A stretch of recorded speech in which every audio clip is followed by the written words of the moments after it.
Napoleon Bonaparte, nama yang meledak dalam sejarah dunia, prajurit miskin dari pulau kecil, yang naik jadi kaisar Perancis dan hampir menaklukkan seluruh Eropa. Bagaimana itu mungkin? Dia bukan keturunan raja, bukan bangsawan, bahkan logatnya ditertawakan di sekolah militer. Tapi dia punya satu hal, yang mengalahkan semua kekurangan, ambisi besar dan otak tajam. Napoleon menulis strategi sejak remaja. Ia belajar sejarah perang seperti orang lapar, dan saat revolusi Perancis mengguncang negeri, dia tahu inilah peluangnya. Dalam waktu singkat, dia jadi jenderal termuda di negaranya, lalu jadi pahlawan nasional, lalu jadi kaisar, bukan lewat darah biru, tapi lewat kecerdasan dan kemenangan.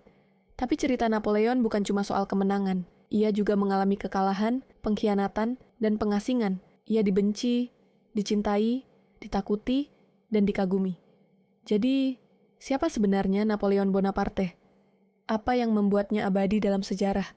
Ini kisah tentang kekuasaan, strategi, dan harga yang harus dibayar untuk kejayaan. Napoleon lahir tahun 1769 di Pulau Korsika, pulau kecil milik Prancis, tapi dengan jiwa pemberontak. Ayahnya bangsawan kecil, tapi keluarganya hidup sederhana. Napoleon tumbuh di tengah konflik dan kemiskinan. Sejak kecil, dia suka belajar sendiri. Ia pendiam, cepat marah, dan sangat serius. Tapi satu hal yang menonjol, otaknya tajam luar biasa. Ia hafal sejarah, taktik perang, dan matematika militer. Di usia 9 tahun, ia dikirim ke Prancis untuk sekolah militer. Di sana, dia dianggap aneh. Logat Korsikanya diejek. Dia dijauhi teman-teman sekelas.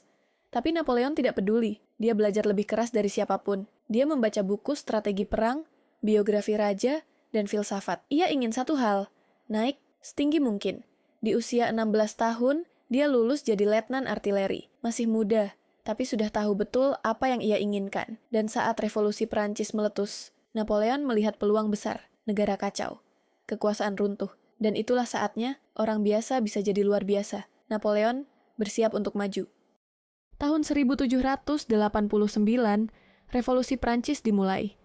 Raja digulingkan, bangsawan diburu, negara penuh kekacauan. Tapi, bagi Napoleon, ini peluang emas. Dia mulai dikenal saat berhasil membebaskan pelabuhan Toulon dari pasukan kerajaan. Usianya baru 24 tahun, tapi langsung dipromosikan jadi jenderal. Lalu datang momen besar, Paris.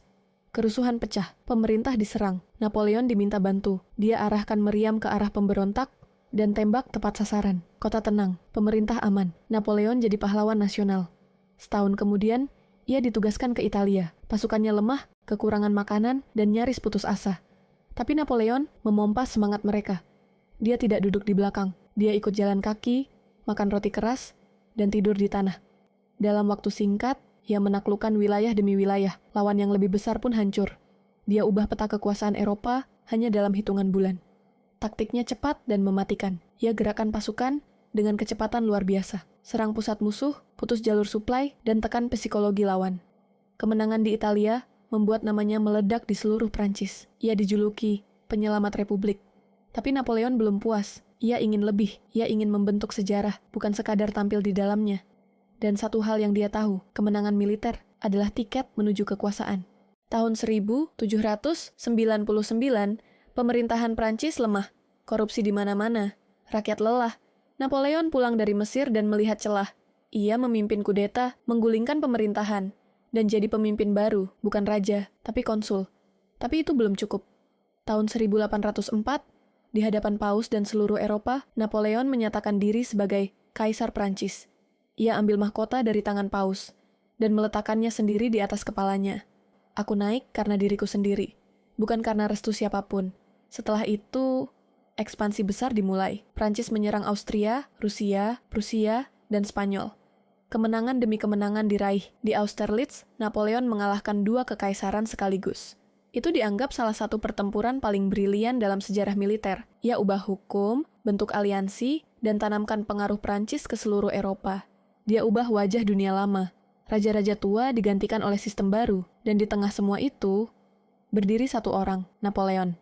Tapi kekuasaan besar datang dengan musuh besar. Inggris tak pernah tunduk.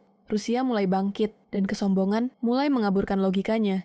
Ia mulai membuat kesalahan, ingin terlalu banyak, menyerang terlalu jauh. Tapi saat ini, Napoleon berada di puncak dunia. Satu orang mengendalikan takdir jutaan jiwa. Tahun 1812, Napoleon menyerang Rusia. Dia bawa 600.000 tentara, tapi Rusia tidak melawan secara langsung. Mereka mundur, bakar kota, dan tunggu musim dingin. Pasukan Napoleon kelaparan, kedinginan, diserang dari segala arah.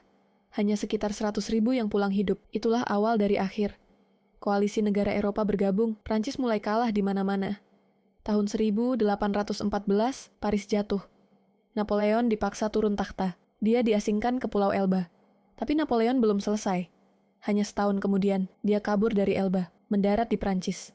Dan rakyat menyambutnya. Tentara yang dikirim untuk menangkapnya malah ikut bersamanya. Dalam hitungan hari, Napoleon kembali berkuasa. Ini disebut 100 hari.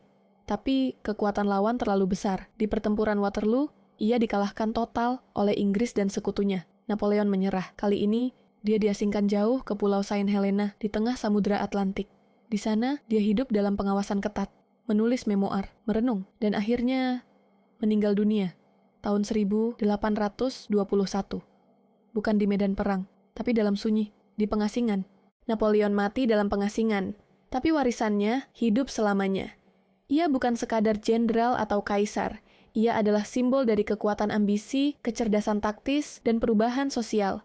Ia menciptakan Kode Napoleon, sistem hukum yang masih digunakan di banyak negara hingga hari ini. Ia reformasi sistem pendidikan, perpajakan, dan birokrasi. Ia buktikan bahwa seorang rakyat biasa bisa mengalahkan raja, bisa membentuk sejarah, bisa mengubah peta dunia. Tapi ia juga kontroversial. Ia memicu perang besar, ribuan orang mati demi kejayaannya. Ia dikritik sebagai diktator yang haus kekuasaan. Di satu sisi, jenius. Di sisi lain, tiran. Tapi satu hal pasti, tidak ada tokoh dalam sejarah modern yang punya pengaruh sebesar Napoleon Bonaparte. Namanya tercetak di buku, patung, dan medan perang. Dipelajari oleh jenderal, politikus, dan pelajar. Ia mengubah bukan hanya negaranya, tapi juga cara dunia berpikir tentang kekuasaan. Inilah kisah Napoleon Bonaparte, dari prajurit kecil menjadi penentu takdir dunia. Terima kasih sudah menonton sampai habis. Kalau kamu suka videonya, jangan lupa like, share, dan subscribe channel Kilas Tokoh. Selanjutnya, kira-kira tokoh siapa lagi yang menarik untuk dibahas ya? Coba tulis di kolom komentar.